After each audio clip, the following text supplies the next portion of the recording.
waxaan halkan uga mahad celinaynaa mar labaad guddiga meel kastoo ay joogaanba waxaan halkana rabnaa inaan ku wareejino deeqdii aan ku ballan qaadnay habeenkii dhawada madaxtooyada ee dhannayd 500,000 oo groupku Telesom Group ay ugu deeqeen suuqa Waaheen iyo 100,000 oo dollar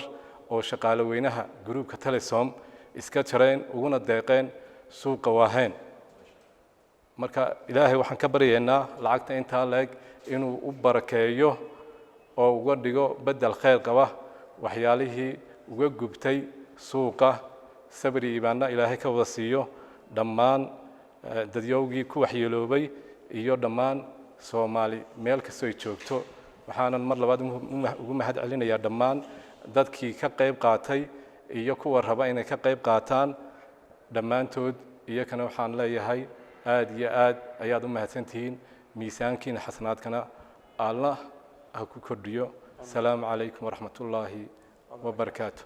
halkan maanta waxa wada jooga guddigii ganacsatada iyo culimada ee hawsha Waaheen ka shaqeynaysay iyo shirkadda Telesom iyo groupka oo dhan maaragtay bangigeeda iyo hawlaheeda oo dhan iyadoo xubinna ka ah asaaskiina wax weyn ku lahayd runtii guddida abuuritaankiisa maantana ma sha Allah sida caadada u ahayd ay mar walba sameyn jireen lacagtii ay ka ballan qaadeen in hawsha iyo dhibaatada dhacda kaga qayb qaadanayaan oo 600 oo kuna 500